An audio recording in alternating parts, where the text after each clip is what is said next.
Hanggat hindi ka nagtatanda, doon ka muna sa probinsya natin. Pa naman! Huwag niyo naman pong gawin sa akin to. Ayoko sa probinsya. Ang boring doon. Hindi ka pa nga nakakarating sa probinsya natin eh. Sasabihin mo boring ka agad? Maganda ang lugar natin. Magugustuhan mo ron. Pa naman eh. Nakikiusap ako sa inyo. Promise, magpapakabait na ako. Hindi na ako totropa kay na Joanna. Ilang beses ko lang narinig sa iyo yan. Pero hindi ka pa rin nagtatanda. Ginagawa ko ang bagay na ito para sa kabutihan mo. Nasisiguro ko, marami kang matututunan kapag nasa poder ka ng mga magulang ko. Kung buhay pa si Mama, hindi yun papayag sa plano niyo. Yun na nga eh. Wala na siya. Kung nandito siya, siguradong hindi yun matutuwa sa mga ginagawa mo. Kaya sige na, mag-impake ka ng mga damit mo. Maaga kitang ihahatid sa terminal. Hindi niyo man lang ba ako ihahatid kay na Lola? Hindi na, para matuto ka rin bumiyahe mag-isa. 20 ka na. Dapat isa yan sa matutunan mo. Sana lang, huwag niyong pagsisihan na ipinadala niyo ako ron. Ang pagrerebelde at hindi pagsunod sa mga nakakatanda ang nagdadala ng sariling kapahamakan sa mga kabataan na mas pinaiiral ang katigasan ng ulo. Magsilbing aral ang karanasan para mapabuti ang sarili at hindi para maging masama. Magandang araw sa inyo, Miss Gwen. Nagsimula akong makinig sa inyong channel nung magbakasyon ako sa probinsya. Mula nun nawili na akong makinig sa iba't ibang kwento na hango sa tunay na karanasan. Nainganyo na rin ako na magbahagi ng sarili kong karanasan sa inyong channel. Nangyari to nang magbakasyon ako sa kauna-unahang pagkakataon sa probinsya ng aking ama. Tubong Quezon Province ang papa ko. Pero sa Maynila na ako lumaki at nagdalaga. Hanggang nung 20 anyos ako, nagdesisyon ng papa ko na habang bakasyon sa eskwela, pauwi na ko kina Lola. Mula nang mamatay ang mama ko, naging matigas na ang ulo ko. Sa huli ko na naisip na kaya ako ginagawa ang kinagagalit ng papa ko dahil gusto kong pansinin niya ako. Subsub kasi siya nun sa trabaho at halos hindi na kami magkita sa loob ng bahay. Tawagin niyo na lamang akong Carissa. 22 ang edad sa kasalukuyan. At isasalaysay ko sa inyo ang aking kwento na may kinalaman sa kababalaghan na naganap sa akin. Ay, mabuti naman, Apo, at naging matiwasay ang biyahe mo. Maaga pa lang, hinihintay ka na namin ng Lola Guarda mo. Hindi kasi namin maiwasan na mag-alala dahil mag-isa ka lang bumiyahe. Hindi naman po mahirap magbiyahe. Ay, nagugutom ka na ba, Apo? Hindi po ako nagugutom. Ay baka pagod ang apo natin. Hayaan na muna natin siyang magpahinga. Oo nga, halika na, Apo. Sasabahan kita sa magiging silid mo sa bahay na ito. Siya nga po pala. Pinabibigay ni Papa. Pasalubong po na binili niya. Salamat, Iha. Nag-abala pa talaga kayo ng papa mo. Maaliwalas naman ang silid na ibinigay sa akin ni Lola Guada. May malaki rin yung bintana na pumapasok ang sariwang hangin. Napahinga na lang ako ng malalim. Hindi naman talaga probinsyang-probinsya ang lugar gaya ng iniisip ko. Moderno na rin halos lahat ng bahay na dadaanan ko kanina. Sana lang hindi boring ang pagtigil ko rito. Nang masiguro na wala na akong kailangan, lumabas na si Lola Guada. Ako naman nagtanggal lang ng suot na sapatos at saka nahiga sa kama. Dalaga na ang apo natin, Guada. Oo nga, Delphine. Huling nakita natin siya nung noong namatay ang mama niya. Ay naalala ko lang kung makakatagal siya rito sa atin. Mukha kasing sosyal yun ang apo natin . Napansin ko nga rin yon. Tsaka sinabi nga rin ni Manuel nung tumawag siya na medyo maarte ang anak niya. Tayo na lang daw ang bahalang magpasensya. Ay oo naman. Wala namang makakatuwang ang anak natin sa pag-intindi sa anak niya. Aminado naman si Manuel na malaki ang naging pagkukulang niya sa anak mula nung mamatay ang asawa. Akala niya kapag naibigay niya ang pangangailangan nito, sapat na yon. Huli nang mapagtanto niya na malaki na pala ang naging pagkukulang niya dahil nawalan siya ng oras kay Carissa. Hindi rin naman kasi magandang isinubsob niya ang sarili sa trabaho. Bakit ba ayaw pa niyang umuwi dito sa atin? Nabanggit nga niya dati na kapag nakatapos na si Carissa sa pag-aaral, magre-retiro na siya at dito na sa atin titira. Napapagod na rin daw kasi siya. Ay mabuti naman. Akala ko hihintayin pa niya na magpantay ang mga paa natin bago niya maisipang umuwi dito sa atin. Ang mabuti pa humuli ka ng manok at magluluto ako ng tinola para sa apo natin. Ay sige, kukuha na rin ako ng mga panggatong. Dahil siguro sa pagod na pahaba ang tulog ko. Madilim na nang magising ako. Iinat-inat akong bumangon at lumabas ng silid. Nakita ko si Lola Guada na abala sa kusina.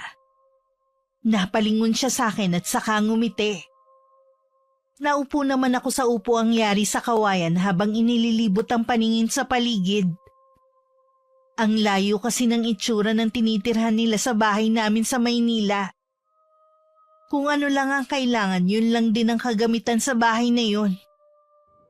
Napasarap yata ang tulog mo, apo. 2 beses kitang sinilip kanina. Napakahimbing ng pagkakatulog mo. Siguro po, dahil sa pagod na rin sa biyahe. Ito ang unang beses na bumiyahe ako ng napakalayo. Tsaka mag-isa lang. Bumilib nga ako sa lakas ng loob mo. Buti hindi ka natakot. Hindi naman po.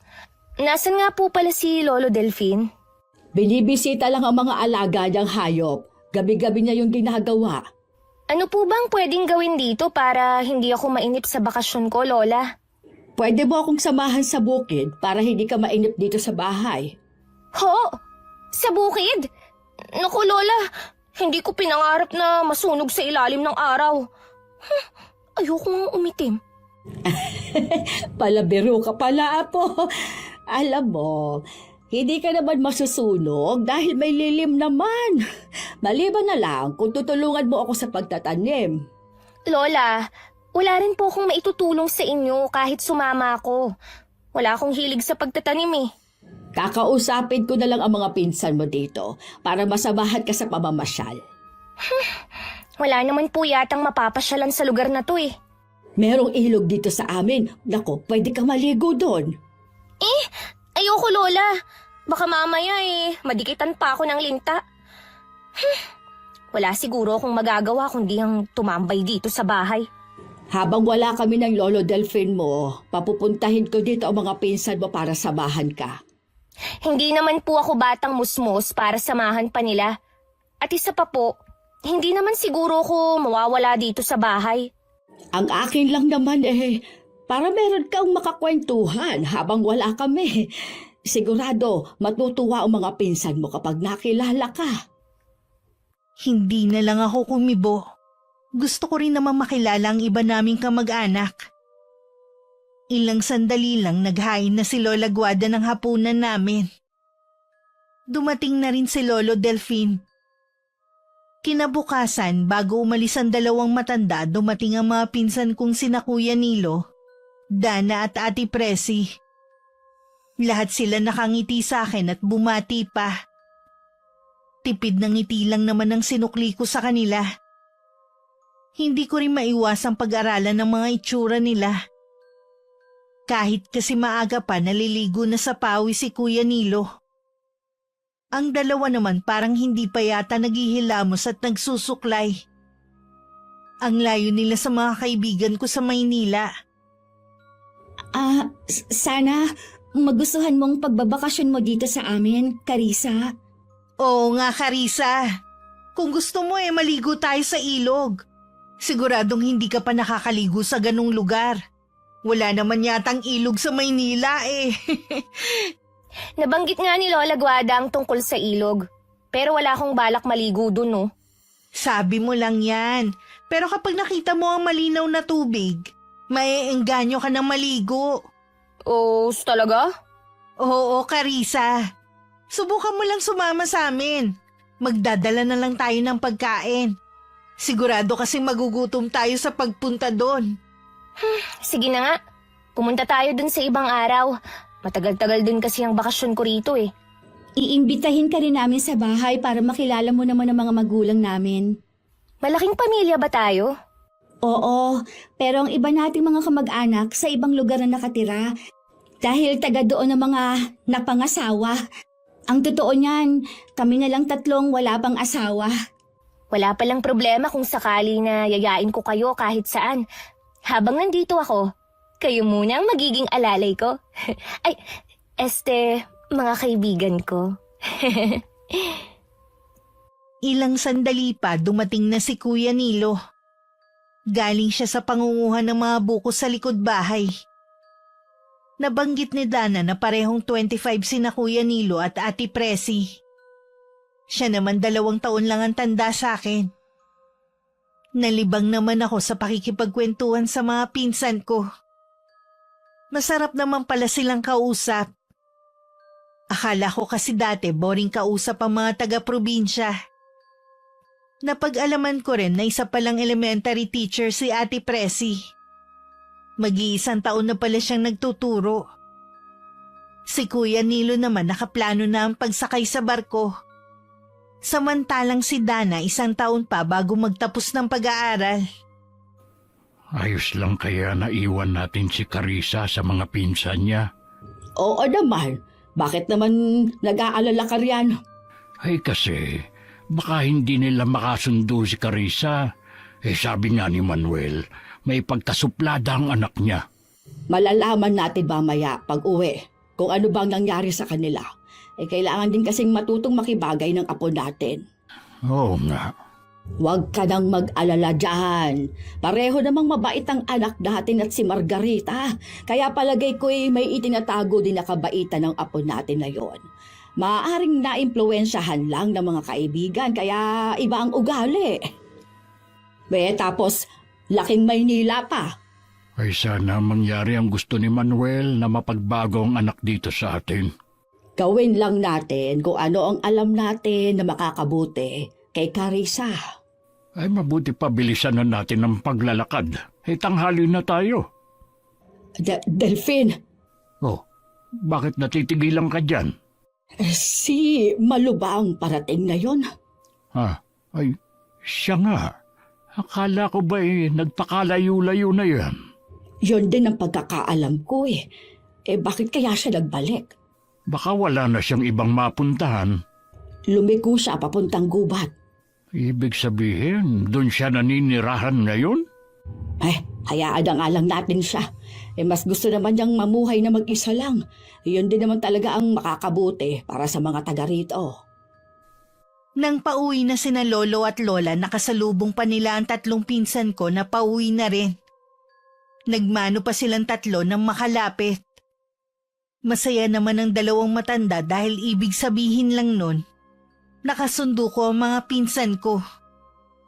Pagdating sa bahay, naabutan nila ako na hawak ang cellphone ko. Katatapos ko lang kasing kausapin nun si Papa. Nakasimangot pa ako nun at hindi man lang umite pagkakita kina Lola. Hindi kasi maganda ang naging pag-uusap namin ni Papa. Apo, may problema ba? Akala ko'y naging maayos ang pagpunta ng mga pinsan mo dito. Hindi naman po sila ang problema ko kundi si Papa. Nagkausap pala kayo ng ama mo. Ano naman ang napag-usapan niyo? Ayun, nagmamatigas pa rin po siya. Ayaw pa rin niya akong pauwiin sa Maynila. Hindi mo ba talaga gusto dito sa amin? Sorry Lola Guada, pero hindi po talaga ako tatagal dito. Hindi mo ba nakasundo ang mga pinsan mo? Okay po sila. Akala ko nga ang mga taga-probinsya, hindi nakakatungtong ng college kung hindi luluwas ng Maynila. Noon yun, Iha. Pero ngayon marami ng universidad na malapit. Huwag mo naman sanang maliitin ang mga taga rito. Ay, hindi naman po. Yun lang po kasi ang pagkakaalam ko Mabuti na lang, sina Kuya Nilo at Ate Percy, may mga tinapos kahit mahirap lang sila. Kung wala ba, hindi mo sila kakausapin. Ay, pasensya na po Lola Pero namimili din kasi ako ng mga pakikisamahan Ayoko naman na wala pa sa kalingkingan ng mga kaibigan ko sa Maynila ang sasamahan ko rito. Alam mo ba, Iha, ang mga taga rito hindi tumitingin sa kung ano ang katayuan ng isang tao. Basta mabait, pakikisamahan nila. Yun siguro ang gusto ng ama mo na matutunan mo. Kaya po ako pinauwi rito ni Papa para parusahan. Huwag mong sabihin yan, Iha. Iba ang parusa sa gusto ko lang matuto ng iyong ama. Sa salita lang po ni Papa kanina, alam ko na wala na akong magagawa. Mabuti na lang, nandyan ang mga pinsan ko. Pipilitin ko na lang na libangin ang sarili ko. Mas maganda sana kung bukal sa kalooban mong pakikisama sa kanila. Mababait ang mga pinsan mo at wala ka rin namang ibang makakasama kundi sila. Totoo naman po ang pinakita ko sa kanila kanina eh. Hindi pa ba sapat yun? Nasisiguro ko sa'yo, Iha. Mas mababait ang mga pinsan mo kaysa sa mga sinasabi mong mga kaibigan mo sa Maynila. Mas matagal ko pa na nakasama ang mga kaibigan ko sa Maynila. Ako lang po ang makakapagsabi kung mabait ba sila o hindi. Siya, huwag ka na sanang magalit. Mas maganda ka kapag nakangiti ka lang kaysa sa nakasimangot. Humalukip-kip na lang ako. Nasira na kasi ang mood ko. Kanina habang nakikipag-usap pa ako sa mga pinsan ko, okay pa ako. Kung bakit kasi tumawag pa si Papa. Akala ko naman kasi nagbago na ang isip niya at pauuwi na niya ako sa amin. Yun pala, magbibilin lang siya na wag kong dalhin ng pagkamaldita ko sa lugar na ito. Sa hapunan, konti lang ang kinain ko. Hindi ko kasi type ang malaking inihaw na isda at ginisang gulay. Bihira naman kasi kung mag-ulam ng isda. At iilan lang ang gulay na kinakain ko sa bahay namin.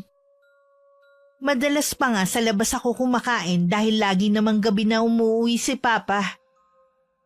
Nagtataka rin ako kung bakit sobrang aga ng hapunan nila rito. Pero hindi na lang ako nagtanong.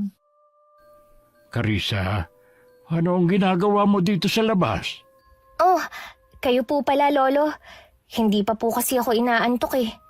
Napansin ko na konti lang ang kinain mo kanina sa hapunan. Hindi ko po kasi gusto ang ulam. Bihira lang kasi akong kumain ng gulay eh. Hindi ko rin po type yung inihaw na isda. Wala bang pwedeng iulam na iba rito?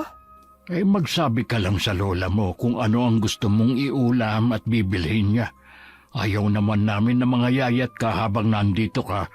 Pakiramdam ko po, napakabagal ng oras dito sa inyo. Wala man lang kayong TV, walang wifi, at mahina pa ang signal.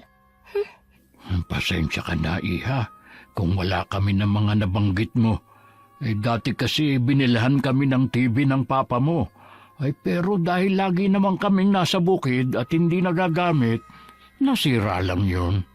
Elo, ilang taon na po ba kayo? Bakit nagtatrabaho pa rin kayo sa bukid? 70 na ako, Iha. Matanda na pala kayo, Lo. Pero hindi halata dahil malakas at makisig pa rin kayong tingnan.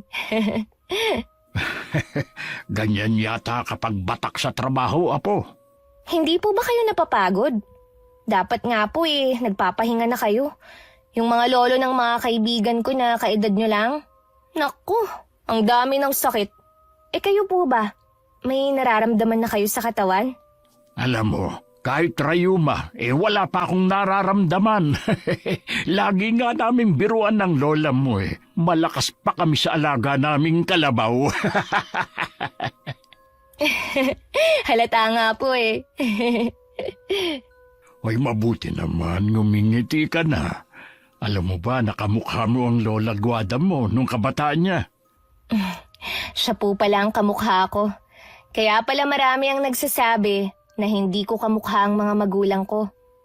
Meron pa nga pong nagsabi na kamag-anak ni Mama noon na baka ampun lang daw ako, lalo na't hindi naman daw ako nasundan.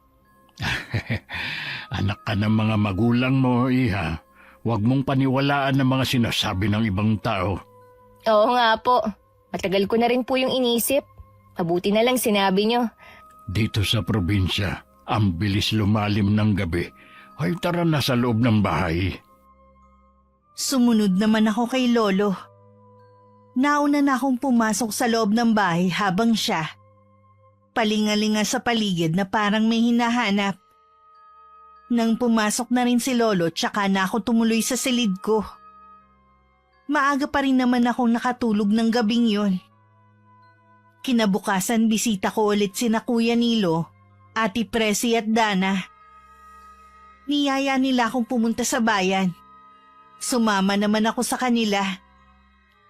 Kung masaya ang pagpunta namin, hindi nung pag-uwi. Si Kuya Nilo na lang ang naghatid sa akin.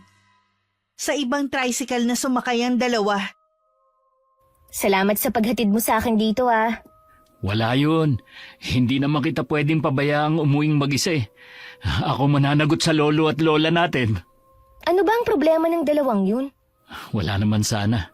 Kaya lang, ikaw binigyan mo sila ng problema. Ha? Ano ka mo? Hindi kasi tama ang ginawa mo. Kahit sino, magagalit. Alin ba dun ang ikinagagalit nila? Yung pinagbitbit ko sila ng mga pinamili ko? Hindi mo lang sila pinagbitbit. Makailang ulit mo silang tinawag na alalay. Ganun ba tingin mo sa amin? Parang yun lang. Nasanay lang kasi kami ng mga kaibigan ko na meron kaming alalay kapag magkakasama. Alin? Yung kaibigan nyo na mababa ang katayuan? Yung hindi kaya makipagsabayan sa inyo? Para lang hindi mapag-iwanan? Pumapayag na lang na utusan nyo? Wala namang masama dun eh. Pabuti nga, pinapayagan namin siyang mapabilang sa tropa namin eh. Iba naman sina Presi at Dana. Mga pinsan mo sila. Kung ayaw na nilang sumama sa akin, di wag. Hindi naman sila kawalan sa akin. Ganyan ba talaga ang ugali mo, ha? Nasanay na lahat ng tao susunod sa'yo dahil tingin mo sa sarili mo mas mataas sa amin? Ikaw ang may sabi niyan, hindi ako. Mabuti pa, humingi ka na sorry sa dalawa. Hindi ko gagawin yon dahil wala naman akong ginagawang mali. Hindi ka rin pala marunong tumanggap ng pagkakamali, no? Dahil wala akong ginagawang masama sa kahit na sino. Sige. Hindi na kita pipilitin. Ito na ang mga binili mo. Sige, uuwi na ako.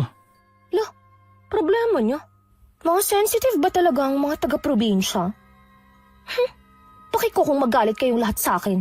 Hindi naman ako magtatagal dito eh. Napansin ni na Lola Guada at Lolo Delfin na hindi na pumupunta ang tatlo dito sa amin. Minsan tinanong nila ako. Kibit-balikat lang ang sinagot ko sa kanila. Hindi na rin naman sila nag-usisa pagkatapos. Para malibang, lagi kong tinatawagan ng mga kaibigan ko. Lingid pala sa akin pumunta si Lola Guada sa bahay ni na Kuya Nilo. Maliban kasi sa pagtatanim, isa rin manggagamot ang lola namin. May dinadaing kasi ang tatay ng pinsan ko kaya nandun si Lola. Naitanong na rin niya sa binata kung bakit hindi sila dumadalaw sa bahay. Kahit na wala namang ibang pinagkakaabalahan. Walang nagawa si Kuya Nilo kundi sabihin ng ginawa ko. Kinakausap ko nga po yung dalawa na makipag-ayos na kay Carissa. Kaya lang parehong mataas ang pride. Hayaan mo na lang muna sila. Hindi rin kasi natin sila masisisi dahil sa ginawa ni Carissa. Pakiramdam daw po kasi nung dalawa, ang baba ng tingin sa kanila ng pinsan namin. Kung ako ang nasa katayuan nila, ganon din ang mararamdaman ko, ha? Hindi naman po kasi magtatagal dito sa atin si Carissa. Sana pinagpasensyahan na lang nila. Sabi nga ng Tio Manuel mo, may ugali daw talagang anak niya. At umaasa siya na sa pagbabakasyon nito dito, magbabago ang pinsan mo. Kung ayaw po nung dalawa, ako na lang ang dadalaw kay Carissa. Apo, salamat ha. Pakisabi kina Presi at Dana, ako nang humihingi ng paumanhin sa inasal ni Carissa sa kanila. Uwi na po ba kayo? Oo, babalik na lang ulit ako bukas para tingnan ulit ang tatay mo. Sasamahan ko na po kayo. Hindi, wag na Nilo. Dadaan pa rin kasi ako kay Tia Febo. Sige po Lola, mag-iingat po kayo. Baka bukas po makadalaw ako sa inyo. Kinabukasan si Lolo Delfin lang ang pumunta sa bukid. Kailangan pa kasing bumalik ni Lola Guada sa bahay ni na Kuya Nilo. Kasalukuyan siyang nakaharap sa maliit niyang altar at parang umuusal ng dasal. Maya-maya lang umalis siya sa harap ng altar at saka dumungaw sa may bintana. Lumapit naman ako at tinanaw rin ang tinitingnan ni Lola. Ilang sandali pa humahangos na dumating si Kuya Nilo. Agad niyang sinabi ang sadya na lumala daw ang kondisyon ng ama. Kinuha naman ni Lola ang gamit niya. Kahit hindi tinatanong, nagsabi akong sasama sa kanila.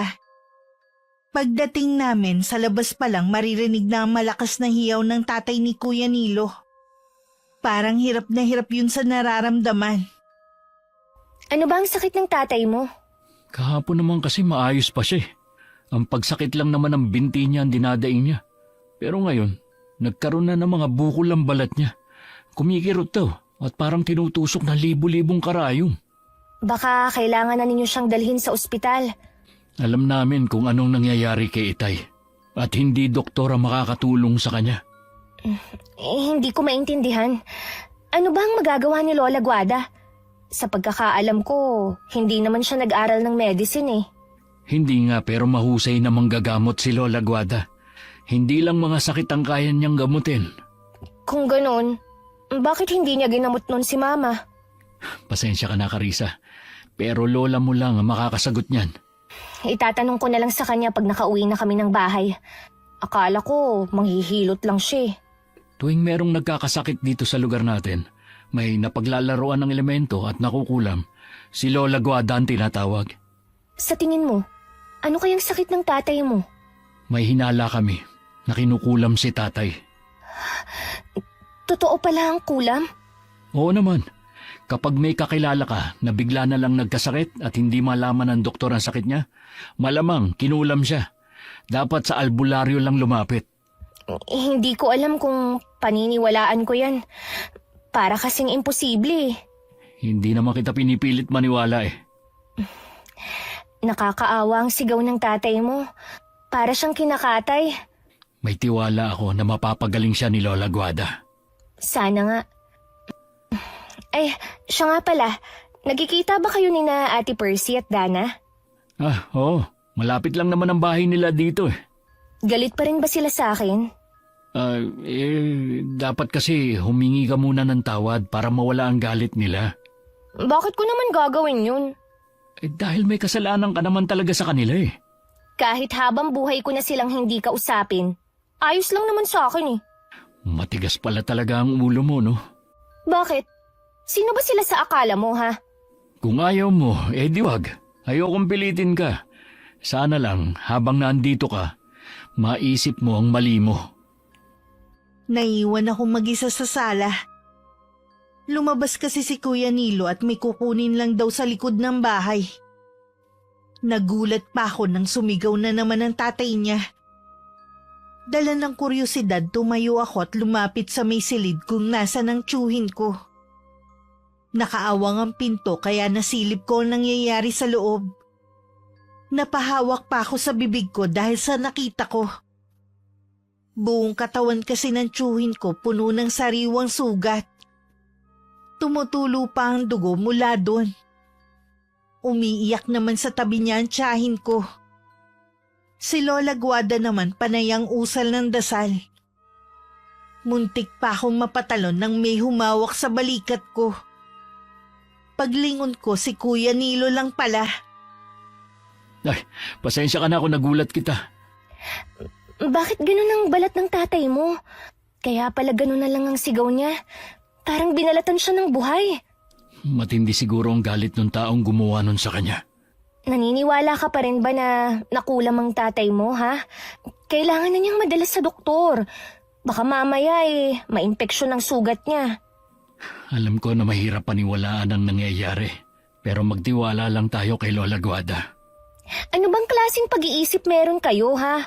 Nahihirapan na ang tatay mo pero naniniwala pa rin kayo na magagamot siya ni Lola? Alam kong nagmamalasakit ka lang. Pero maghintay na lang tayo. Alam mo ba, nung nagkasakit si Mama, araw-araw ko siyang nakikita na nahihirapan. Ang sakit kaya sa amin nun ni Papa. Kaya hindi ko maintindihan kung bakit yung nagagawang tingnan lang ang tatay mo. Ihahatid na lang kita. Oh, saan ka pupunta? Uuwi na ako. Hindi ko kasi kaya na makita ang kalagayan ng tatay mo. Ihahatid na lang kita. Wag na. Mas kailangan ka rito. Tsaka maaga pa naman eh. Kaya ko namang umuwi mag-isa. Hindi pa man ako nakakalayo, nakasalubong ko na sina Ate Peresi at Dana. Babatiin ko sana sila pero sabay nila akong inirapan at saka umiwas. Sandali naman ako natigilan at nasundan ko na lang sila ng tingin. Sa bahay ni na Kuya Nilo sila nagpunta. Pagdating sa amin, nagkulong na lang ako sa kwarto ko at nakipag-video call sa mga kaibigan ko sa Maynila. Kinuwento ko pa ang tungkol sa tiyuhin ko na kinukulam daw. Gaya ko, hindi rin sila naniniwala. Tumawa pa nga sila. Nakitawa na rin ako. Dahil sa pakikipag-usap ko sa mga kaibigan ko, hindi ko na namalayan ang oras. Lumalala ba ka mong sakit ng Joselito mo? Opo, Lolo. Nakita ko nga po. Grabe, nakakadiri ang balat ni Tiyo. Baka hindi pa makakauwi ngayon ng lola mo. Lo, sabi po ni Kuya Nilo, kinukulam ang tatay niya. Posible nga, iya. Yung kasing tiyuhin mo, mahilig dumayo sa ibang barangay para lang makipag-inuman. Ibig niyo po bang sabihin na pagtripan si Tiyo?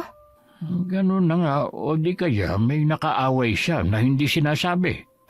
Pasensya na po kayo, Lolo Pero hindi kasi ako naniniwala sa kulam eh. Baka sakaling maniwala ako kung sa akin na mismo mangyari yun. Naiintindihan kita, iha, pero wag mong hilingin na mangyari sa'yo. Mahirap pa malagay sa ganong sitwasyon. Lolo, meron po sana akong itatanong. Ano yun, iha? Marami na po palang nagamot si Lola Guada. Bakit hindi niya po ginamot si Mama noon? Ilang beses tinangka ng lola mo na gamutin ng mama mo noon, pero ayaw niya. Katulad mo, hindi rin siya naniniwala sa mga kababalaghan na may kinalaman sa kulam. Mahirap naman po kasing basta na lang maniwala eh. Si Papa po ba naniniwala? Oo, iha. Kinukumbinsi nga rin niya noon ng mama mo na magpagamot sa lola mo pero matigas siya. Ang dami na kasi nilang napuntahan na doktor noon, pero hindi pa rin mapagaling-galing ng mama mo. Huli na nang malaman ng ama mo kung ano talaga ang sakit ng iyong ina. Ang alam ko po, sa cancer namatay ang mama. Nabanggit ba ng papa mo ang dahilan kung bakit sarado ang kabaong ng iyong ina nung burol hanggang sa mailibing siya? Ang sabi lang po niya, dahil pumayat si mama. Gusto niya na maalala ng mga tao ang maganda niyang mukha. Kung maaga lang sana siyang nagpagamot sa lola mo, baka hanggang ngayon buhay pa siya. Hindi po ba cancer ang ikinamatay ni Mama? Hindi, iya. Nang malagutan siya ng hininga noon, tsaka nagsilabasan ng mga insekto na namahay sa loob ng katawan niya. Noon naisip ng papa mo na barang ang kinamatay ng mama mo. Sino kaya ang gumawa nun sa mama ko? Palaisipan pa rin hanggang ngayon sa ama mo kung sino ang gumawa nun sa mama mo. Alam namin hanggang ngayon, hinahanap pa rin niya ang taong iyon. Gusto kong makausap si Papa. Sana nasa bahay na siya ngayon. Pakiramdam ko biglang gumuho ang mundo ko sa nalaman. Buong akala ko sa sakit na matay si Mama. Yun pala sa barang. Hindi ko alam kung dapat ko ba yung paniwalaan. Kinuha ko ang cellphone ko at tinawagan ko si Papa. Matagal din bago niya ako sinagot. Hindi na ako nagpaligoy-ligoy. Tinanong ko siya agad. Nung una gusto niyang umiwas. Pero sa huli umamin na rin sa akin. Alam kong umiiyak siya sa kabilang linya. Buong gabi tuloy akong walang tulog. Iniisip ko ang mga nalaman ko. Dahil walang tulog, tanghali na akong nagising. Akala ko wala na akong kasama sa bahay. Kaya nagulat ako na makita si Lola Guada sa kusina. Lola, nakauwi na pala kayo. Kumusta na po si Tio Joselito? Maayos na ang lagay niya ngayon. Para nga lang nagdahilan. Talaga po? Nakita ko siya kagabi Malala na ang lagay niya. Sa awa ng Diyos, nalagpasan niyang nangyari sa kanya. Kayo po ang nagpagaling sa kanya. Ang galing niyo po, Lola. Pwede kang dumalaw sa kanila kahit anong oras. Nasa bukid na po ba si Lolo Delfin? Hindi na muna siya pumunta sa bukid. Pinuntahan niya ang tiyuhin mo. Baka po pagod kayo at inaantok. Magpahinga muna kayo. Nakakaramdam lang ako ng kaunting pagod. Pero hindi ako inaantok. Kung ganun, Lola, pwede ko po ba kayong makausap? Uy, tungkol ba sa mama mo? Alam mo na raw ang totoo, sabi ni Lolo Delfin mo. Hanggang ngayon po kasi, ang hirap pa rin paniwalaan na yun ang ikinamatay ni Mama. May paraan naman pala eh.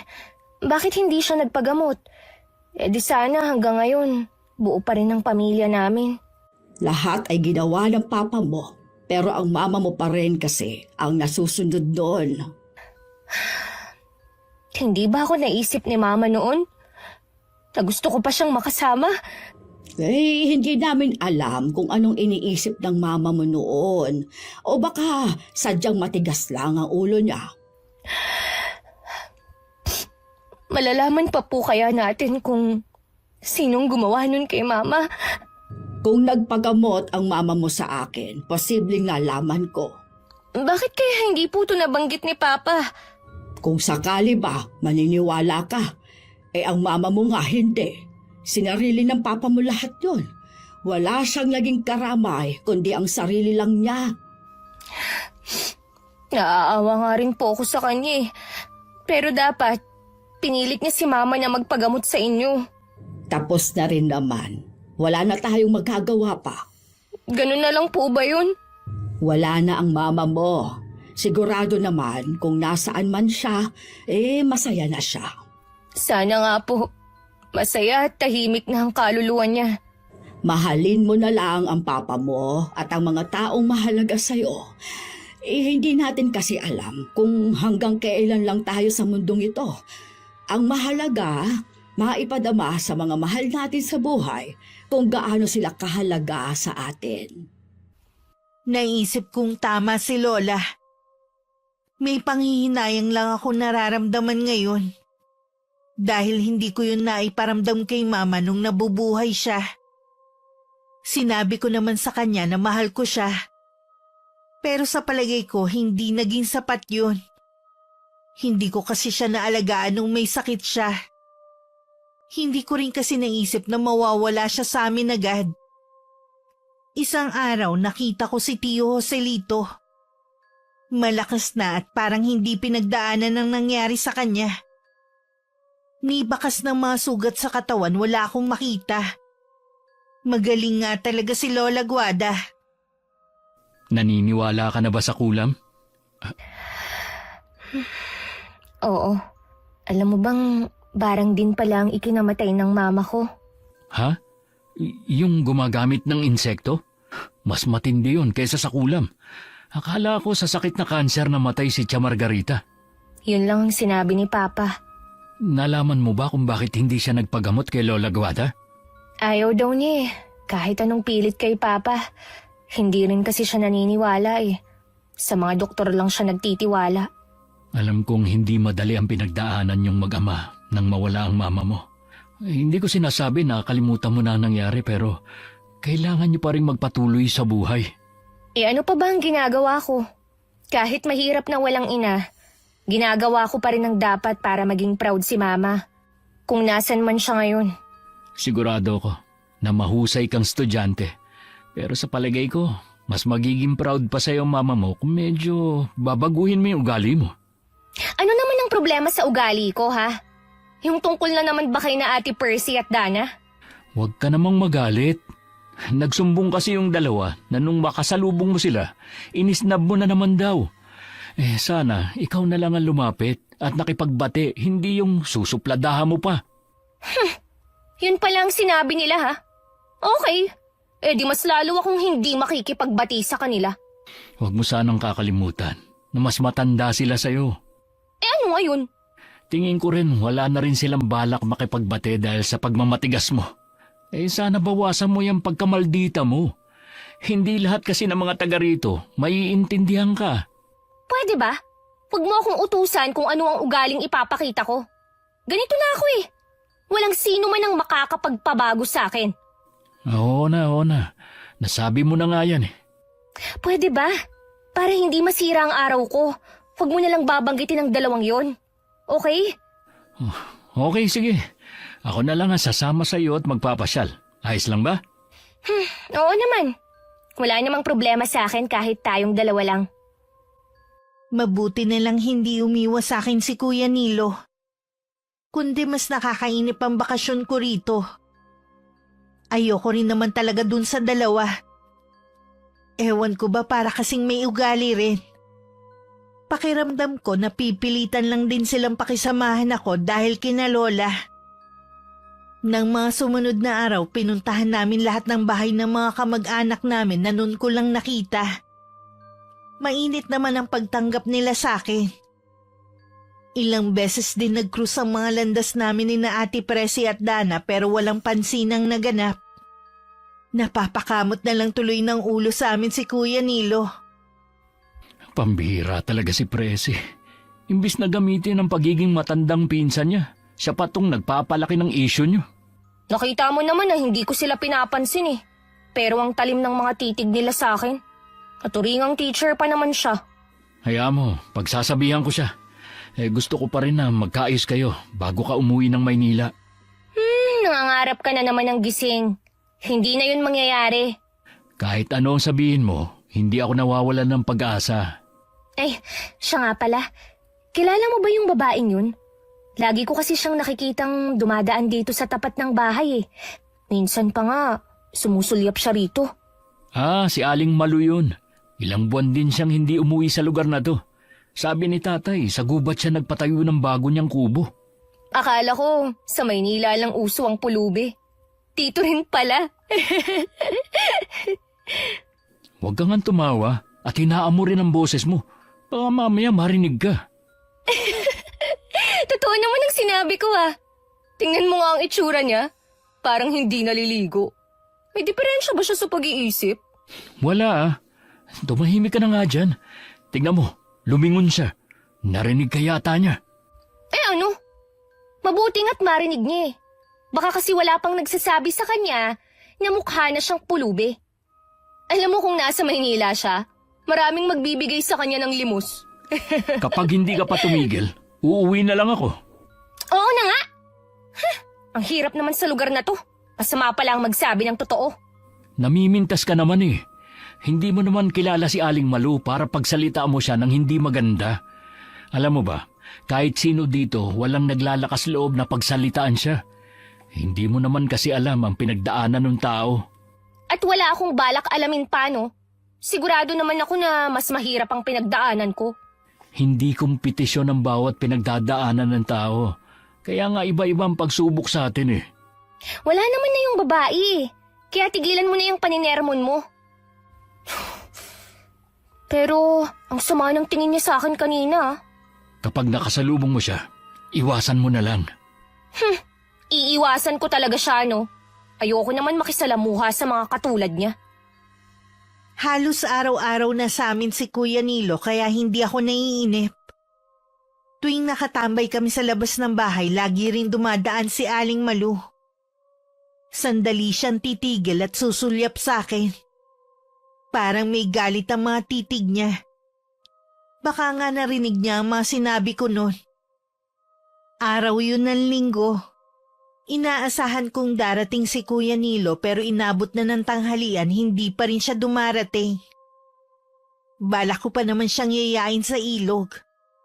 Tinatamad naman akong pumunta sa kanila. Baka kasi makasalubong ko na naman yung dalawa. Masira lang ang araw ko. Hindi yata dumalaw si Nilo. Hindi ko nga po alam kung bakit hindi siya pumunta. Baka sumama sa ama niya sa kabilang baryo. Hindi na kasi pinapayagan si Joselito ng asawa na dumayo doon mag-isa. Oo nga po pala, doon siya nadali ng kulam. Nahuli na po ba ang gumawa nun sa kanya? Humingi naman ng tawad yung gumawa. Nayabangan lang daw kasi sa tiyuhin mo kaya ipinakulam. Ang babaw naman po ng dahilan na yun. Kung ako kay Tio Joselito, Hindi ko siya patatawarin. Ipapakulong ko na lang. Sa tagal ko lang nanggagamot, wala pa akong alam na naipakulong dahil sa kulam. Kung sa bagay nga po, wala namang maniniwala sa kulam o barang. Baka mapagkamalan pang baliwang magrereklamo. Natutuwa nga pala ako dahil sa nakikita ko hindi ka na naiinip dito sa amin. Naiinip pa rin po. Pero mabuti na lang, nandyan si Kuya Nilo para samahan ako sa mga lakad ko. Mas masaya sana kung marami kayo. Sayang, hindi nakakasama sa inyo sina Presi at Dana. Naku Lola, ayoko na po silang makasama kahit kailan. Ni ayoko na ngang marinig ang mga pangalan nila. Hindi tama ang ganyang asal, Apo. Sila po ba? Tama ang inaasal sa akin? Ikaw naman daw kasi ang nagsimula. Hindi na po mahalaga kung sino ang nagsimula. Bisita at nagbabakasyon lang ako dito tapos ganun sila umasta sa akin. 3 linggo na lang, uuwi ka na sa Maynila. Sana, makipag-ayos ka na sa kanila. Gusto mo bang baunin ang sama ninyo ng loob? Kapag nakauwi na po ako, makakalimutan ko na rin sila. Gusto ko pa sana bumalik ka dito. Malabo na po yan, Lola. Napilitan lang naman ako na magbakasyon dito dahil kay Papa eh. Ay, ganon ba? Maglalakad-lakad lang po ako Naiinip na po kasi ako eh. Hindi ko naman kasi matawagan ng mga kaibigan ko dahil busy sila. Ay, sige. Huwag kang lalayo, ha? Hindi ko na nakita pa ang lungkot sa mukha ni Lola Guada. Nangako kasi siya sa papa ko na magbabago ako sa pagtigil dito. Pero sa nakikita ni Lola sa akin, mukhang mabibigo siya. Paglingon ko, nakatanaw pa rin siya sa akin. Binilisan ko na lang ang paglalakad kahit hindi ko alam kung saan ako pupunta. Narinig naman ni Lolo ang naging pag-uusap namin ni Lola. Kahit siya nakakaramdam ng lungkot. Lumapit siya kay Lola habang nakatingin din sa direksyon ko. Tanggapin na lang siguro natin na hindi na siya magbabago. Kahit sana yun lang ang maitulong natin sa anak nating si Manuel. Oo nga, pero anong gagawin natin? Patuloy ko pa rin siyang ipagdadasal. Hindi ko pala nabanggit sa'yo. Kahapon, kinausap ako ni Pia. Nagsumbong daw kasi sa kanya ang anak na si Dana. May ginawa na naman ba sa kanila si Carissa? Wala naman. Pero di ba nga tuwing nagkakasalubong ang mga yan, hindi nagpapansinan. Ay, wag na lang sanang makisawsaw si Pia sa alitan ng mga bata. Lilipas din naman ang hindi nila pagkakaunawaan.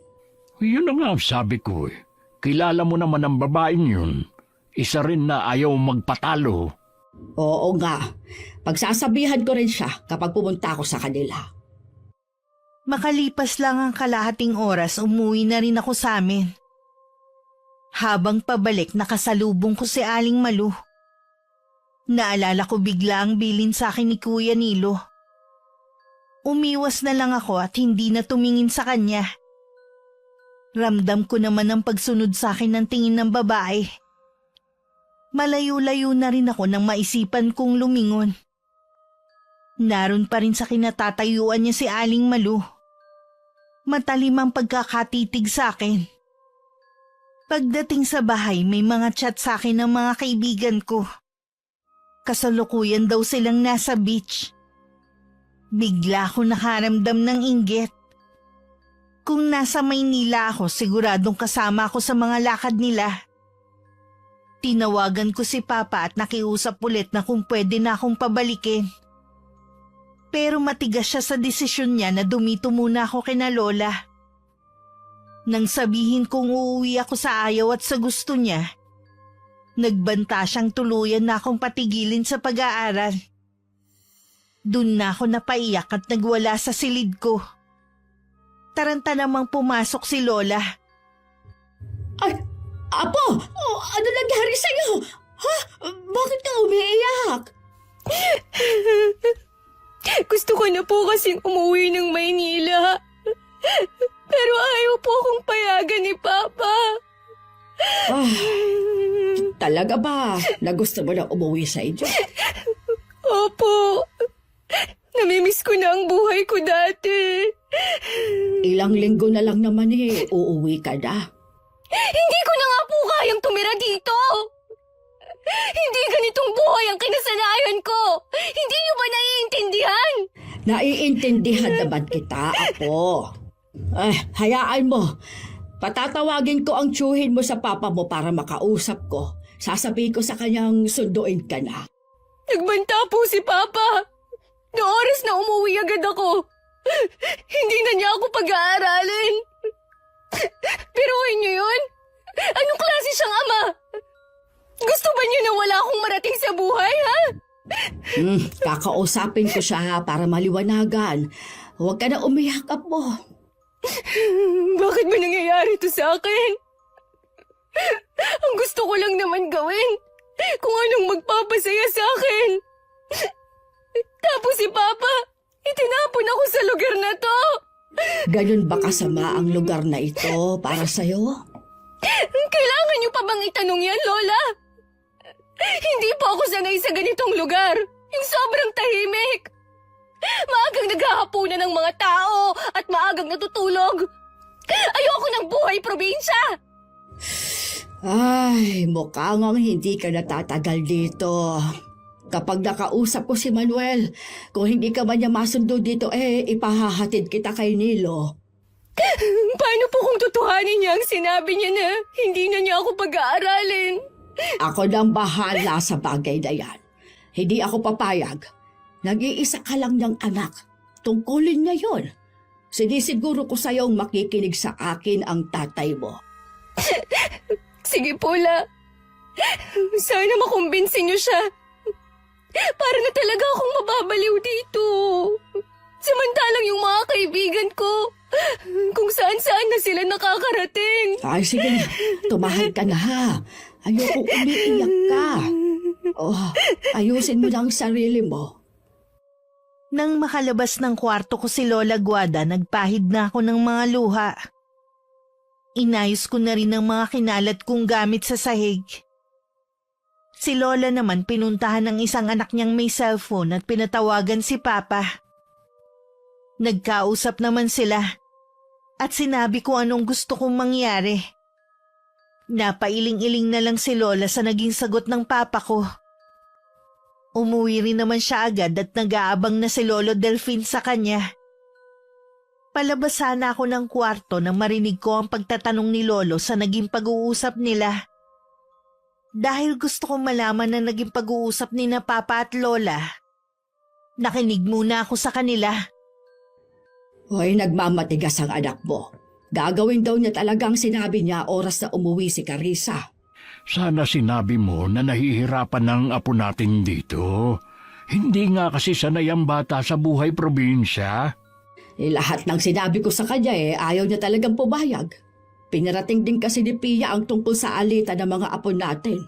Pambihira naman si Pia. Bakit kailangan pa niyang iparating kay Manuel? Hindi talaga nag-iisip ang manugang natin yun. Pinuntahan ko nga sa kanila pagkatapos kong makausap si Manuel. Sabi ng anak wala daw sa kanila.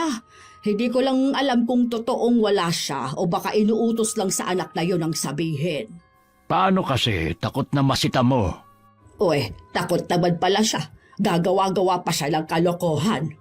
Ay, aliwin na lang natin si Carissa para hindi na niya ipilit na umalis dito sa atin. Gusto ko pa nga sanang makasamang apo natin. Kaya lang, ayaw naman niya dito sa atin. Ako rin naman. Hindi na nga natin siya nakasama nung maliit siya.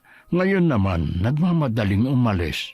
Kung magpupumilit siyang umalis, wala na tayo magagawa para pigilan pa siya. Sana makumbinsi siya ni Nilo na hintayin na lang matapos ang bakasyon niya. Palagay ko kahit si Nilo walang magagawa para pigilan si Carissa sa pag-alis. Hindi ko maiwasang manlumo sa narinig ko. Tumulo na naman ang luha ko. Pakiramdam ko hindi na ako mahal ni Papa. Nagtataka kasi ako bakit natitiis na niya ako ngayon. Pakiramdam ko rin pinaparusahan niya ako sa isang kasalanang hindi ko alam. Dahil galit ako sa kanya, hindi ko siya tinatawagan. Hindi ko na rin sinasagot ang mga chat niya sa akin. Kahit si Kuya Nilo, hindi ko na rin hinarap ng dumalaw sa akin. Lagi lang ako nagkukulong sa kwarto.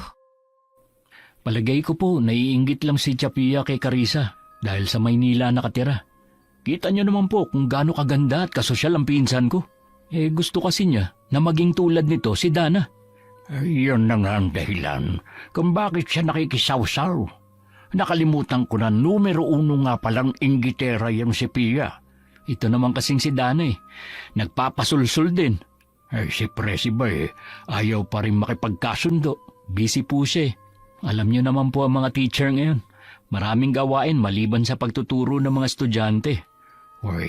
Paano yan? Ayaw ka rin harapin ni Carissa? Palalamigin ko na lang po muna ang sitwasyon bago siya kausapin. Salamat, Nilo, ha? Kahit natatarayan ka ng pinsan mo, hindi ka nagagalit sa kanya. Ganyan po talaga mga babae, lalo na sa edad ni Carissa. Ang lakas ng topak. Mawawala rin yan kapag nagkaedad na siya. Malawak talagang kaalaman mo pagdating sa mga babae, pero wala ka namang pinapakilalang nobya. Hindi pa po kasi ako sinasagot nung nililigawan ko sa kabilang barangay. Masyadong pakipot. Lahat namang ginawa ko para mapasaya siya. Marami pa namang babae dyan. Kung ayaw niya sa'yo, edi maligaw ka ng iba. Ganun na nga lang po ang gagawin ko. Tingin ko kasi natatakot siya sa mga magulang niya. Yun ang mahirap kapag magulang nakikialam sa desisyon ng anak. Oo nga po maiba nga pala ko. Nakikipag-inuman pa ba ang tatay mo sa ibang lugar? Hindi na, Polo. Nadala na Sa bahay na lang po siya umiinom kapag merong nagyayaya. Mabuti naman. Nabawasan ang pag-aalala ko. Ang swerte naman po ni na tatay. Kahit kasi matatanda na sila, nandyan pa rin kayo. Ganon talaga mga magulang. Maiintindihan mo rin ako kapag magulang ka na. Paano, Polo? Uuwi na po ako Gagawin ko na lang yung inuutos ni nanay na gapasin yung mga damo sa likod ng bahay namin. 5 araw na to ng pagkukulong ko sa kwarto. Nakaramdam na rin ako ng matinding pagkainip. Kaya lumabas na ako ng bahay at naglakad-lakad habang nag-iisip. Dahil wala sa sarili, hindi ko na malayang nakalayo na pala ako. Hindi pamilyar sa akin ang lugar na kinatatayuan ko. Iginala ko ang mga mata ko sa paligid. Wala ni isang bahay ako nakikita. Noon ako nakaramdam ng takot. Kung ano-ano na ang pumasok sa isip ko. Muntik pa nga ako mapalundag sa takot nang may magsalita sa likuran ko. Pagharap ko, nanlaki ang mga mata ko nang makilala ko kung sino ang nasa harapan ko ngayon. Kayo lang po pala. Akala ko kung sino na. Mukhang naliligaw ka yata. Hindi naman. Pauwi na nga ako Sige Hindi dyan ang daan. Wag mo nga akong hawakan. Tingnan mo nga ang dumi ng kamay mo. Hindi kasi dyan ang daan. Baka lalo kang hindi makauwi. Gaano ba kalaki tong lugar nyo para maligaw pa ako, ha? Tsaka pwede ba? Wag mo nga akong kinakausap. Talaga bang ganyan kayong mga taga Maynila? Masyadong matalas ang dila sa aming mga taga-probinsya. Sino naman kasi ang makikipag-usap ng maayos sa katulad mo? Tingnan mo nga yung itsura mo. Para kang pulube. Dahan-dahan ka sa binibitiwang salita. Baka biglang bumalik sa'yo. Kaya nga lumabas ako para marelax ang isip ko Pero ito pa pala ang makakaharap ko. Kabago-bago mo palang dito ang dami ko nang naririnig na hindi magandang pag-uugali mo. Totoo naman pala. Wala akong pakialam kung ano ang sinasabi nila tungkol sa akin. Tumabi ka nga dyan! Lalo mo lang pinapainit ang ulo ko Bad trip na nga ako Muntik pang matumba si Aling Malu nang sadya ko siyang banggain nang dumaan ako. Ni hindi ko na siya nilingon man lang. Basta mabilis ang mga hakbang ko para makaalis agad ako sa lugar na yon. Kung lumingon ako, makikita ko sana ang matalim na titig nito at imbingiti sa labi habang nakasunod ng tingin sa akin. Tama lang pala na bumalik ako rito. Ikaw na ang susunod kong tuturuan ng leksyon. Tingnan ko lang kung may magagawa ang lola mo. Inabot din ng ilang minuto bago ko natunto ng daan pa uwi sa bahay. Tagaktak na ang pawis ko at nanginginig ang mga tuhod ko dahil sa pinaghalong kaba at pagod. Mabuti na lang may nakasalubong ako nangunguha ng kahoy at itinuro sa akin ng daan pa uwi. Tuyong-tuyo ang lalamunan ko nang makapasok ako sa bahay. Makailang beses ko pang binalikan sa isip ko ang paghaharap namin ni Aling Malu habang nagpapahinga ako. Nang dumating sina lolo at lola, hindi ko na lang binanggit ang nangyari. Ay, mabuti naman, iha. Lumabas ka na sa silid mo. Maayos na ba ang pakiramdam mo, Apo? Sana nalinawan ang pag-iisip mo. Hindi pa rin po nagbabago ang isip ko. Gusto ko pa rin pong umalis na dito. Sasamahan ka namin sa sakayan. Pero palipasin mo muna ang parating na bagyo. Mahirap kasi kung abutan ka sa biyahe. Kaya po pala makulimlim kanina pa. Kaya nga umuwi na rin kami agad ng lola mo. Kung ako lang po hindi nyo na kailangang magtrabaho sa bukid. Dapat nag-e-enjoy na lang kayo sa buhay. Masaya naman kami sa ginagawa namin ng lola mo eh. Saka mas manghihina kami kapag pumirmi lang kami dito sa bahay. Yung isang araw nga lang na hindi makapunta sa bukid para na akong nanghihina. Lola, hindi na po ba kayo nang gagamot? Wala pa namang nagpapatawag sa akin. Salamat nga sa Diyos dahil ang huling biktima ng kulam dito sa atin ang Tio Joselito mo lang. Oo nga, kahit bumalik na si Malu. Si Aling Malu po? Lagi mo ba siyang nakikita? Dumadaan po siya rito sa tapat ng bahay natin. Ano po bang tungkol sa kanya? Huwag kang lalapit sa babaeng yon. Iwasan mo siya hanggat maaari. Dapat pala binigyan kita ng porselas na pangontra. Lalo po akong naguluhan sa inyo. Sumunod ka na lang, iha. Para din naman sa kabutihan mong sinasabi namin. Okay po. Hindi naman ang katulad niya ang kinakausap ko. Mamaya, ibibigay ko sa iyo ang sinasabi kong porselas. Bigla ko tuloy naisip kung tama bang itinago ko sa kanila ang naging engkwentro namin ni Aling Malu. Nadagdagan pa tuloy ang mga tanong sa isip ko. Bago ako matulog nung gabing yon, ibinigay sa akin ni Lola ang isang bracelet.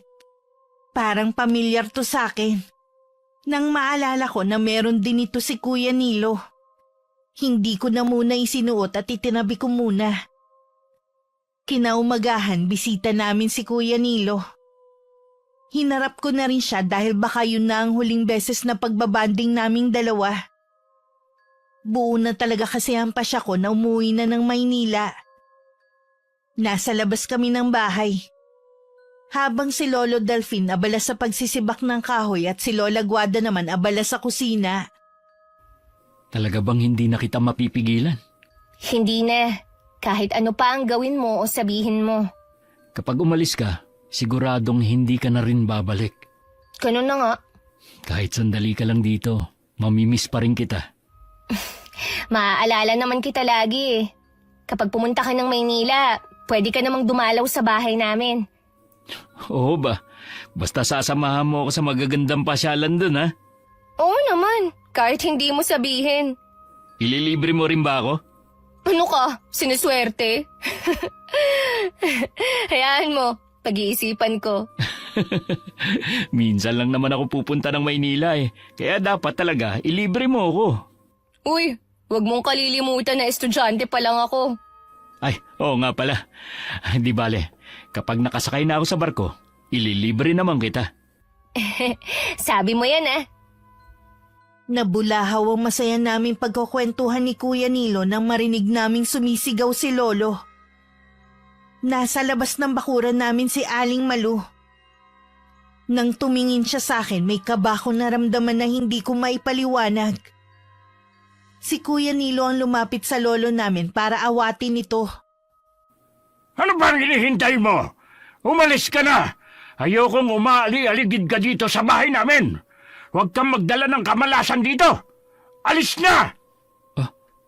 Umalis na po siya, Lo. Tumigil po ba siya rito? Dati kasi dumadaan lang siya eh. Nahuli ko siya na nakatayo dito na bumubulong. Alam ko na meron siyang ginagawang orasyon. Ha? Para po kanino kaya? Kinakabahan ako na baka may masama siyang binabalak kay Carissa. Hindi po kaya nagalit siya sa sinabi noon ni Carissa? Bakit ngayon mo lang yan sinabi? Pasensya na, Polo. Nawala sa isip ko na banggitin sa inyo. Bakit naman kasi bumalik-balik pa sa lugar natin ang mangkukulam na yun? Malayo sina Lolo at Kuya Nilo sa kinaroroonan ko kaya hindi ko marinig ang pinag-uusapan nila. Pero nasisiguro ko na ako ang topic nila. Dahil pasulyap-sulyap sila sa akin habang nag-uusap. Ilang sandali pa pumasok na kami sa loob ng bahay. Larawan din ng pag-aalala sa mga ito. Si Lolo kinausap din si Lola. Huwag siyang magkakamali na may gawin sa apo natin. Dahil kung hindi, matitikman niyang ganti ko sa gagawin niya. Wala siyang ginagawa sa mga taga rito. Pero dahil dayo lang si Carissa, iniisip niya siguro na magagawa niya ang anumang gustuhin niya. Sinusubukan niya talaga ako. Siguro iniisip niyang matanda na ako, kaya mahina na rin ang kapangyarihang taglay. Gawin natin ang lahat para protektahan ang ating apo. Nang makauwi si Kuya Nilo, masinsinan akong kinausap ni Lola Guada. Hinanap pa sa akin ng bracelet. Kinuha ko naman yun sa silid ko at isinuot. Nakahinga naman ng maluwag si Lola nang makita na suot ko na yun. Pakiramdam ko iniisip ni Lola na yun ang magliligtas sa akin. Huwag mong aalisin yan kahit anong mangyari. Alam ko po na meron kayong itinatago sa akin. Ano po ba yun? Mabuti pang sabihin na natin kay Carissa. Kilala si Malu na masamang mangkukulam. Wala naman siyang sinasaktan sa mga taga rito. Nawala siya ng ilang buwan noon at inakala ng lahat na hindi na babalik. Ilang araw ka palang narito sa amin nang makita namin siya ulit. Naging panatag kami na wala siyang gagawin sa'yo dahil apo ka namin. Kaya lang, mukhang nagkamali kami ng akala. Lola, may nagawa po ako sa kanya. Sinabi na ni Nilo sa amin. Hindi lang po yun. Nagkita kami sa isang lugar at ang dami ko pong sinabi na hindi maganda sa kanya. Muntik pa nga siyang matumba dahil sinadya ko siyang banggain nung paalis na ako. Kung ganon, may masama kang ginawa sa kanya. Kilala ng mga taga rito na masama at mapaghiganti si Malu. Kailangan natin siyang puntahan sa tinitirhan niya. Humingi ka sa kanya ng tawad. Baka sakaling hindi niya ituloy ang masama niyang balak. Bakit ko naman po yun gagawin? Gumawa na lang po kayo ng ibang paraan. Tutal, alam niyo na ang balak niya. Hindi yon ganon kadali, Iha. Sa totoo lang po, Lola, hindi ko kaya na hihingi ako ng tawad sa pulubi na yun. Baka po may iba pang paraan. Mahalaga ang bawat sandali. Kailangan mo magdesisyon bago mahuli ang lahat. Pasensya na po, Lola, Lolo. Gusto ko na pong magpahinga muna. Pero Apo, Hindi mo siya pwedeng pilitin na sumama sa tinitirhan ni Malu at gawin ang labag sa kalooban niya. Wala ring silbi kahit humingi siya ng tawad. kung ganon, ako na lang ang pupunta sa kanya. Hindi ka pwedeng pumunta doon ng mag-isa. Baka kung ano ang gawin niya sa iyo. Hindi naman pwedeng maiwan si Carissa dito na mag-isa. Huwag mo na akong alalahanin. Kaya kong pangalagaan ang sarili ko. Walang nagawa si Lolo Delfin sa naging desisyon ni Lola. Malakas na ang hangin na nagbabadya na paparating na ang bagyo pero hindi yun inalintana ni Lola Guada. Pagdating sa gubat, nakita niya ang maliit na kubo. Sandaling natigilan si Lola dahil hindi niya maramdaman ang presensya ni Aling Malu. Nang makalapit siya sa may pintuan, bahagya yung nakabukas kaya itinulak niya. Walang gamit sa loob kundi maliit na altar na may nakasindi pang mga kandila. Sinuyod pa niya ng tingin ng buong paligid. Wala nang anumang makikita doon. Nasisiguro niya na umalis na ang nakatira sa kubo. Lumapit na lang siya sa altar at saka pinatay ang mga nakasinding kandila. Nang mga sandaling yun, palakas na ng palakas ang hangin at nagsimula na rin ang pagbugso ng malakas na ulan. Nasa bahay na rin ng mga oras na yun si Lola. Tuso ang babaeng yon. Umalis na siya bago ko pa mapuntahan. Ibig lang sabihin nun, naibigay niya na ang sumpa kay Carissa. Ganon lang ha. Nakahanda na rin naman ako oras na lumabas sa mga sintomas sa apo natin. Hindi ko akalain na sasapitin din niya ang nangyari sa mama niya. Hindi, Delphine. Maililigtas ko ang apo natin. Hindi siya mawawala katulad ng mama niya. May tiwala naman ako sa iyo. Alam ko na magagawa mong iligtas ang ating apo. Ay, nako. Sumabay pa ang bagyo na ito. Mapaminsalaman, biyaya pa ring maituturing ang bagyo. Tama ka riyan.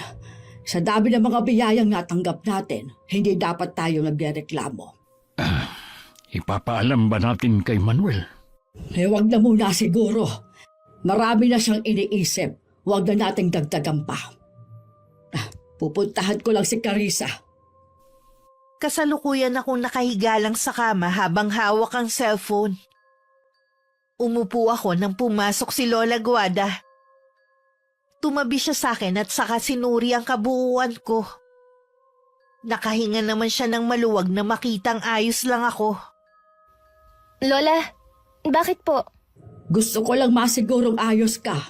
Nakaharap niyo na po ba si Aling Malu? Nang puntahan ko siya sa tinitirhan niya, wala na siya. Siguradong hindi na siya babalik. Ay, edi mabuti. Wala na pala tayong problema eh. Ibig sabihin lang noon, hindi ka niya mapapatawad. Ha? Lola, ano po bang mangyayari sa akin? Katulad po ba ni Tio Joselito? Iba-iba ang uri ng kulam. Depende kung anong sumpa ang igilawad sa'yo. Baka po katulad kay Mama. Matagal din siyang pinahirapan. Marami pa po akong pangarap, Lola. Nandito lang ako, hindi kita pababayaan. Bakit ba hindi ko naisip agad ang kahihinat na ng ginawa ko? Nagmatigas pa ako. Imbis na makinig at sumunod na lang sa sinasabi niyo. Sa totoo lang, Lola, mainit lang ang ulo ko noon. Kaya ako napagbuntunan si Aling Malu. Bata ka pa kasi at padalos-dalos sa ginagawa. Hindi mo naman sinasadya ang nangyari. Ang daming pumapasok sa isip ko ngayon, Lola. Gusto ko nang pagsisihan ng mga ginawa ko. Ang pinakamabisang sandata pa rin laban sa takot na nararamdaman natin at laban sa kasamaan ay taimtim na pagdarasal. Hindi ko na po matandaan ang huling beses na nagdasal ako. Ito na ang pagkakataon mo na tumawag at humingi ng awa sa Panginoon. Papakinggan po ba niya ako? Oo naman, lahat tayo ay pinakikinggan niya. Nang gabing yun, taimtim ako nagdasal sa Diyos. Humingi ako ng tawad sa lahat ng mga nagawa kong kasalanan. Nagmakaawa din ako na sana wag hayaan ni Lola na magtagumpay si Aling Malu sa masama niyang balak. Pagkatapos naging mahimbing naman ang tulog ko kahit malakas ang ulan sa labas. Kinabukasan mabigat ang katawan ko. Hindi ko maigalaw ang buo kong katawan at parang may mabigat na nakadagan.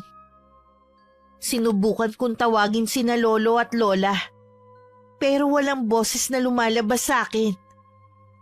Tanging mga mata ko lang ang gumagalaw.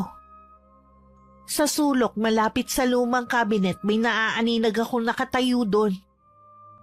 Nakasuot yun ng itim na damit. Carissa, gising ka na ba? Nandito si Malu. Nararamdaman ko ang presensya niya. Lola! Lola, kanina ko pa kayo gustong tawagin. Pero walang boses na lumalabas sa akin. Hindi ko rin maigalaw ang buong katawan ko. Huwag ka na umiyak. Nandito na ang Lola. Patawarin mo ako. Kung ngayon lang ako, Nandito po siya kanina. maaaring ang espiritu lang niyang pinaglakbay niya papunta rito. Tuso talagang magkukulam. Hindi mo ako kakayanin, Malo! Kung ako sa'yo, bawiin mo ang orasyong ginawa mo. Oras na mahalap ko ang lunas, ibabalik ko ito sa'yo. Binulong niya sa akin na pahihirapan niya ako. Hanggang sa ako na mismo ang humiling sa kamatayan ko. Hindi, huwag mong pakinggan ang sinasabi niya. Magtiwala ka lang sa akin, Apo. Opo, Lola. Huwag niyo po akong iiwan mag-isa.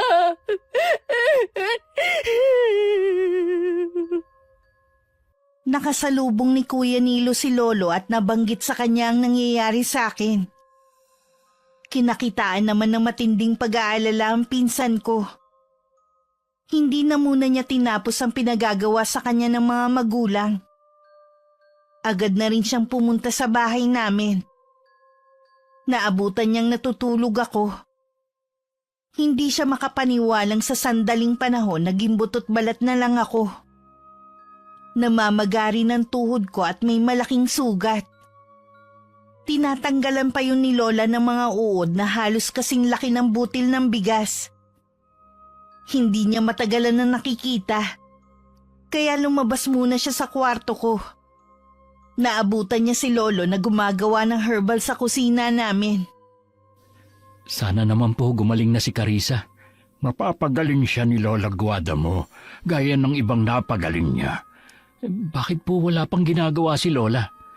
Matindi ang ginawang sumpa ni Malu. Gusto niyang subukan ng lola niyo. Hindi siya dapat magkamali dahil pwede yung ikapahamak ng pinsan mo. Ay, kawawa naman si Carissa. Dobling kamalasan ang dinanas niya sa pagpunta rito. Matapang si Carissa. Alam kong malalampasan niya ito. Sa kalagitnaan ng pag-uusap ni na Lolo Delfin at Kuya Nilo, bigla akong nagising at nagsisigaw. Napatakbo naman ang pinsan ko sa silid ko. Nakita niyang nakatali ang mga kamay at mga paa ko sa higaan habang pilit ako nagpupumiglas. May dahon din na nakalagay sa noo ko. Si Lola Guada nakatayo sa paanan ko at bumubulong ng mga salitang Latin. Kalmado lang siya habang nakatingin sa akin. Kuya Nilo! Tulungan mo akong makawala rito! Hindi maaari. Kailangan mo munang gumaling. Wala akong sakit! Babalik na ako ng Maynila ngayon! Pakawalan niyo na ako! Sinabi ng pakawalan niyo na ako! Alam ko, matapang ka. Malalampasan mo rin ito. Saan ka pupunta? Huwag mo akong iwan dito! Kuya Nilo, bumalik ka rito! Kuya Nilo! Sa labas na lang muna naghintay si Kuya Nilo.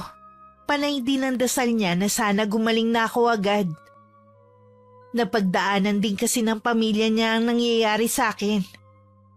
Kaya alam niya kung gaano kahirap ang nasa sitwasyon ko. Ilang sandali pa dumating din si Ate Presi at Dana. Bakas din sa kanila ang matinding pag-aalala.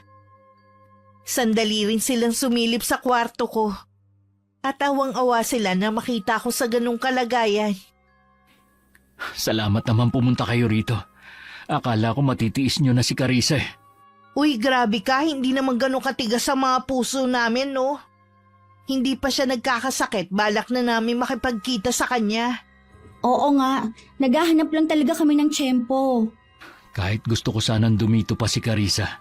Kung magkakasakit naman siya, mabuti pang bumalik na lang siya sa Maynila. Oo nga, tayo na lang ang dumalaw sa kanya sa Maynila kapag may pagkakataon.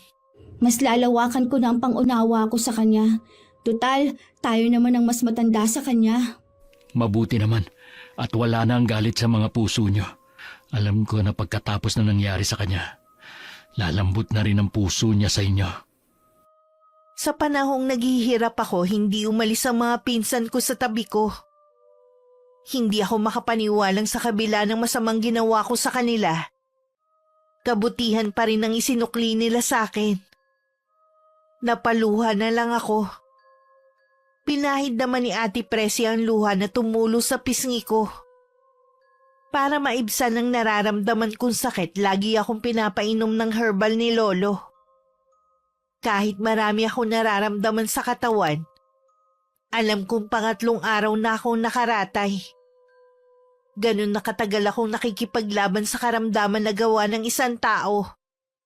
Napuno ng galit at paghihiganti ang puso. Pagkatapos kong inumin ng herbal, sumenyas ako sa mga naroon na matutulog muna ako. Wala na po siyang ginawa kundi ang matulog. Maigi na yun, kesa sa gising siya. Wala na siyang ginawa kundi humiyaw sa sakit. Ganon po ba kabagsik ang kaalaman sa kulam ni Aling Malu? Kaya nahihirapan si Lola Guada na matukoy ang lunas? Ganon na nga. Pinakamabagsik ang ginamit niya para kulamin si Carissa. Gusto rin niya kasing gumanti sa lola niyo dahil siya ang nakatalo noon sa nanay niya. Kahit bata pa noon ang lola niyo, nagawa na niyang talunin ang kapangyarihan ng ina ni Malu. Ginamit pa niya talaga si Carissa para lang makaganti. Ang sama niya. Alam ko kung saan nagtatago si Malu. Sa isang malayong isla. Ilang beses ko siyang pinakiusapan pero ayaw niyang tanggapin ang pakikipagkasundo ko. Pues, ibabalik ko sa kanya ng doble ang ginawa niya kay Carissa. Ayokong may masasaktan na ibang tao, pero siya ang unang nanakit sa pinsa namin. Ika nga, yung ayaw mong gawin sa'yo, huwag mong gawin sa kapwa mo.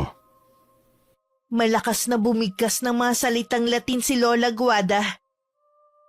Paulit-ulit yon hanggang mamaos siya. Tagaktak na rin ang pawis niya sa noo at bakas na ang pagod sa mukha pero alang-alang sa akin. Hindi siya huminto.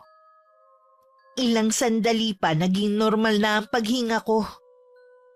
Unti-unti na rin bumalik sa dati ang kulay ng balat ko. Parang may liwanag na bumabalot sa buo kong katawan na ibinalik sa normal ang lahat. Ayon yan sa kwento sa akin ni Kuya Nilo. Nasaksi sa mga naganap sa akin habang wala akong malay. Nagising ako na magaan ang pakiramdam. Para lang ako natulog ng mahabang oras. Ang 3 kong pinsan ang namulatan ko noon. Sabay-sabay pa nila ako niyakap. Hindi rin muna sila umalis sa tabi ko at nagkwentuhan muna kami ng mga plano namin sa buhay. Salamat, hindi mo ko pinatay. Pasalamat ka, may awa pa rin natira sa akin para sa'yo. Umalis ka na sa lugar na ito at huwag nang babalik kahit kailan. Pangako, magpapakalayo-layo na ako. Hindi na ako magpapakita ulit sa lugar na ito.